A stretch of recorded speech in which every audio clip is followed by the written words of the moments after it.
Agrimly is an AI-powered platform for online agriculture education. It utilizes artificial intelligence technology to provide educational resources, courses, and information related to agriculture. This platform aims to enhance the learning experience and promote agricultural knowledge among students. अब हम बात करेंगे RNA का। तो RNA के matter में जानिए, RNA DNA से थोड़ा सा डिफरेंट स्ट्रक्चर है और बड़ा इंपॉर्टेंट स्ट्रक्चर है। आरएनए देखने में आपको इस कदर दिखाई देगा और यहाँ देख के आप जान जाएंगे इसका सिंगल हेलिकल है, इसका एक ही ऐसा पट्टी है और इसी हेलिकल में ये जो नाइट्रोजन बेस है वो चिपके होते हैं। अब आप इस जगह को मैं आपको साफ बना के दिखाता हूँ कैसे बना होता है। ये नाइट्रोजन बेस है और ऐसा करके इस जगह में ये पेंटोस शुगर होता है और इस जगह में ये फास्फेट ग्रुप है। ये यहाँ से लेकर के यहाँ तक डीएनए की तरह बिल्कुल एक न्यूक्लियोटाइड, और फिर अगला न्यूक्लियोटाइड ऐसा होता है, अगला न्यूक्लियोटाइड ऐसा होता है, और इसमें भी वही चीज़ें होती है कि कैसे एक नाइट्रोजन बेस ये फास्फेट और ये शुगर और पेंटोस से जुड़ता है और फिर ऐसा जुड़ जाता है। ऐसा ही बिल्कुल यहाँ पे भी ऐसा ये इस तरह से जुड़ जाते हैं। समझ में आ गया कैसे जुड़ते हैं? फर्क किस चीज़ का होता है वो जानिए। डीएनए में ये जो शुगर होता है ये शुगर डाईऑक्सीराइबोज नहीं होता, राइबोज शुगर होता है। और क्या अंतर है बोलोगे तो मैं अंतर पहले बता देता हूं। देखिए, जब डीएनए का शुगर होता है वो ऐसा होता है इस तरह का, और ये पहला कार्बन होता है और इस जगह में एक OH होता है इस तरह का, यहाँ पे H है इस तरह का, ये डीएनए का है।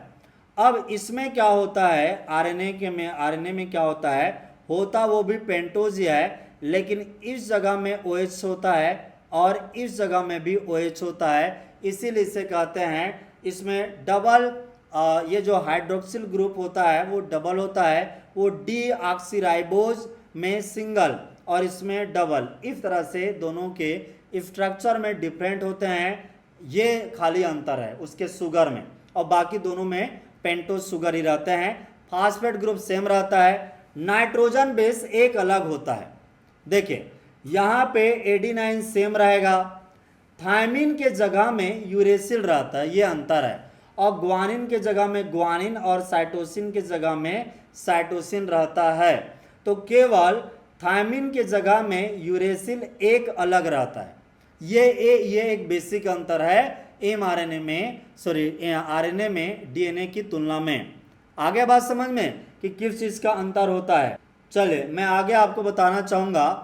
आरएनए सिंगल स्ट्रैंडेड होता है और आरएनए भी डीएनए की तरह न्यूक्लिक एसिड होता है, और ये बहुत सारे मतलब कुछ प्लांट वायरस में, बहुत सारे नहीं, कुछ प्लांट वायरस जैसे टोबैको मोजेक वायरस है जो पत्तियों को येलो येलो कर देता है, उनमें ये जेनेटिक मटेरियल की तरह काम करता है उस वायरस में। आरएनए ना कि जेनेटिक मटेरियल की तरह काम करता है बल्कि उसके कई रोल हैं, और आरएनए ही वो पहला मॉलिक्यूल है, डीएनए से भी पहले आरएनए के बारे में पता चला था कि वो जेनेटिक मटेरियल की तरह काम करता है, एक जनरेशन से दूसरे जनरेशन में ट्रांसफ़र होता है। आरएनए बहुत सारे मेटाबॉलिक प्रोसेस के लिए इसेंशियल है। ये ट्रांसलेशन में एमआरएनए का रोल है। याद है डीएनए से एमआरएनए बना, तो एमआरएनए से प्रोटीन बनता है, तो एमआरएनए से प्रोटीन बनता है, उस जगह में एमआरएनए होगा तभी तो ट्रांसलेशन होगा ना। तो ट्रांसलेशन की प्रक्रिया जो कि प्रोटीन बनाने की महत्वपूर्ण प्रक्रिया है, आरएनए महत्वपूर्ण चीज़ है। ये आरएनए नहीं होगा एमआरएनए तो प्रोटीन नहीं बनेगा। आरएनए जेनेटिक मटेरियल की तरह काम करता है टोबैको मोजेक वायरस में। साथ ही साथ कई जगह में आरएनए एंजाइम की तरह कैटालिटिक रोल करता है।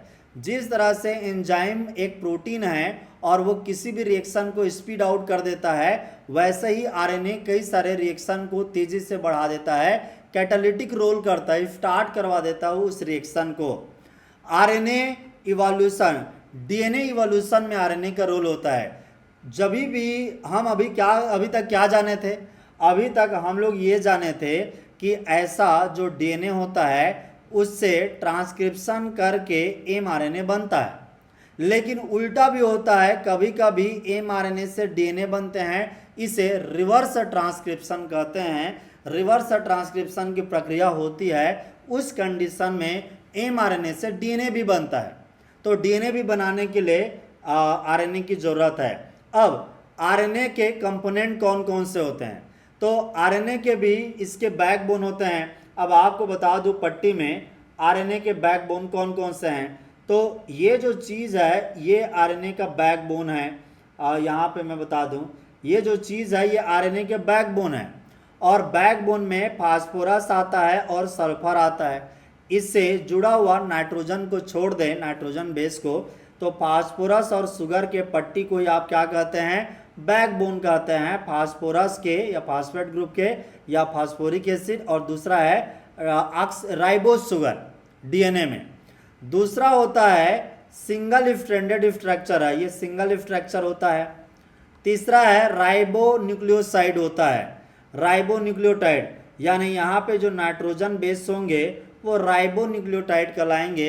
इनमें एडिनाइन, यूरेसिल, ग्वानिन और साइटोसिन होगा, थायमिन नहीं होगा। नाइट्रोजन बेस होते हैं, जैसे मैंने बताया यूरेसिल होता है थायमिन के जगह में, डीएनए में थायमिन हुआ करता है। तीन तरह के होते हैं, और तीनों आरएनए को मैं बताता हूं कि ये कहाँ पे होते हैं। याद करो, प्लांट के अंदर में, सेल के अंदर में छोटे छोटे मालिक्यूल हुआ करते थे ऐसा, और ये मालिक्यूल हर किसी में, बैक्टीरिया के अंदर में भी और प्लांट सेल के भी अंदर में, इस मालिक्यूल को हम लोग कहते थे, क्या कहते थे? राइबोसोम। और राइबोसोम के बारे में हम कहते हैं कि ये सेल के न्यूक्लियस के न्यूक्लियोलस में बनता है, और ये राइबोसोम साइटोप्लाज्म में आ जाता है। राइबोसोम रफ एंडोप्लाज्मिक रेटिकुलम में चिपकता है और प्रोटीन का निर्माण करता है। राइबोसोम के बारे में हमने ये भी कहा था कि राइबोसोम का एक बड़ा हेलिकल, बड़ा हिस्सा, और दूसरा ये छोटा वाला हिस्सा ऐसा पाया जाता है। यही बात कहा था ना। यहाँ पे आपको बता दूं, इसे राइबोसोम का लार्ज यूनिट और इसे स्मॉल यूनिट कहते हैं। जब भी प्रोटीन बनता है तो प्रोटीन इसी राइबोसोम के अंदर बनता है। अब कैसे बनता है? सबसे पहले आप याद करो, जो डीएनए होता है, डीएनए ऐसे करके एमआरएनए में तब्दील होता है। ये एमआरएनए ही प्रोटीन को बनाता है। तो कैसे बनाता है? ये आप ऐसा बड़ा सा स्ट्रक्चर देख रहे हैं, यहाँ से लेकर के राइबोसोम का बड़ा यूनिट है और ये छोटा यूनिट है। इस तरह से ये जो कंप्लीट सेट है ये राइबोसोम है। समझ में आ गया? अब होता क्या है, राइबोसोम के अंदर में ये सबसे पहले ये घुसता है, इसे आप कहते हैं एमआरएनए। ये एमआरएनए घुस जाता है और एमआरएनए में ऐसा कोड रहता है, ये कोड है, ये कोड है और ये कोड है। ऐसा ही ये कोड है, ये कोड है और ये कोड है। एग्जाम्पल में एडिनाइन, थायमिन और ग्वानिन, ऐसा मान लीजिए ये कोड है। इसी कोड की वजह से ये आपने जाना, ये इतना तक क्या था? एमआरएनए। इसी एमआरएनए में जेनेटिक कोड होता है। ये है जेनेटिक कोड ए, टी और जी। समझ में आ गया? और यही इस कोड की वजह से एक और, यहाँ पे देखो बारीकी से, मैं लाल कलर कर रहा, हरा कलर कर रहा हूँ, ये वाला दूसरा आरएनए है। इस आरएनए को कहते हैं टीआरएनए। इस टीआरएनए का काम है इस एमिनो एसिड को सेटअप देना, बैठाना, अपने में स्टोर करना अरेंजमेंट के दौरान, प्रोटीन बनाते दौरान। तो दो आरएनए समझ में आ गया। टीआरएनए घुसने का काम और ये एमआरएनए ऐसा घुसाने का काम जेनेटिक कोड रखता है। और टीआरएनए है जिसे ट्रांसपोर्ट आरएनए या ट्रांसफर आरएनए कहते हैं, वो एमिनो एसिड है, इसको बैठाने का काम करता है। और तीसरा आरएनए होता है, उसे राइबोसोमल आरएनए कहते हैं। ये आरएनए है। इस राइबोसोम का शरीर का बना जो होता है वो खुद ही एक आरएनए का बना होता है, जिसे राइबोसोमल आरएनए कहते हैं। तो इस तरह से आपने जाना कि राइबोसोम होते हैं वो तीन तरह के होते हैं, आरएनए हैं वो तीन तरह के होते हैं। Number 1 mRNA. mRNA messenger RNA या कोड आरएनए होते हैं और आपके सामने साक्षात यहाँ पे देखिए ये मैसेज देने वाला आरएनए है, इसका कोड होता है, यही कोड ही तो मैसेज है, यही कोड ही तो मैसेज है।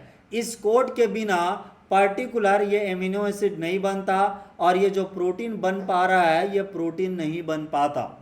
तो mRNA के बिना प्रोटीन नहीं बन पाता। दूसरा आपको बता दूं tRNA जिसे ट्रांसफर आरएनए कहते हैं, ट्रांसफर आरएनए नहीं होता तो इस कोड को सूंघ करके उसके कोड को ले करके ये एमिनो एसिड को कौन अरेंज करता, राइबोसोम के अंदर में। तीसरा आरएनए है राइबोसोमल आरएनए, राइबोसोमल आरएनए नहीं होता तो ये जो राइबोसोम बना है इसका शरीर नहीं बन पाता, इसका बॉडी नहीं बन पाता, ये मालिक्यूल। तो तीनों ही आरएनए इस तरह से ये जो mRNA से प्रोटीन बनने में मदद करते हैं। और आप बताइए mRNA से प्रोटीन बनने की प्रक्रिया को कौन सा प्रोसेस कहते हैं, ट्रांसलेशन। तो ट्रांसलेशन और इसके पहले ये mRNA बनने की mRNA बना था डीएनए से, उसको क्या नाम दिया था हमने, ट्रांसक्रिप्शन। तो ट्रांसलेशन और ट्रांसक्रिप्शन में ये तीनों आरएनए का काम होता है। कायदे से ये ट्रांसक्रिप्शन में ज़्यादा रोल के बजाय ट्रांसलेशन कहिए, मैंने गलती से यहाँ ट्रांसक्रिप्शन रखा है। ट्रांसलेशन यानी mRNA से एमिनो एसिड जुड़ करके प्रोटीन बनाने की प्रक्रिया है। प्रोटीन सिंथेसिस की प्रक्रिया में तीनों ही mRNA, tRNA और rRNA का रोल होता है। समझ में आ गया। तो इस तरह से ट्रांसक्रिप्शन में ट्रांसलेशन में क्या होता है, डीएनए आरएनए इस तरह से बनते हैं। इस प्रक्रिया को, इसको, इस लाइन को आप काट देना, जो बात बोला उसको लिखना। यहाँ पे तीनों का स्ट्रक्चर, mRNA लंबा होता है और राइबोसोमल आरएनए पूरा राइबोसोम के अंदर बना रहता है, ये है। और जो ट्रांसफर आरएनए होते हैं उसका एक अलग स्ट्रक्चर इस कदर से होता है, आप यहाँ पे इसको देख सकते हैं। IS is offering you agriculture optional classes for your IS, IFOS, state PCS exams. The class will be taught by Roop Singh Maitri sir, an ex-scientist from ICAR. For details contact us on mobile number 7303314331 or visit our website www.agrimly.com. Smart Notes for IS Agriculture optional for your IS, IFOS, state PCS exams is available. Notes are AI-powered, errorless, and have reliable referencing. To order, please contact via WhatsApp or call at 7303314331. For online reading of the ebook, download our Agrimly app from the Google Play Store. Get a heavy discount on it.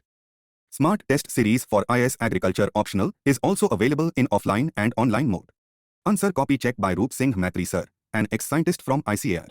To start the test series, please contact via WhatsApp or call at 7303314331. Get a heavy discount on it. Thank you for watching this video. If it was useful for you, then do like and share it among friends. Don't forget to subscribe to our YouTube channel, Agrimly IS, so that you can get notifications about our future videos on time.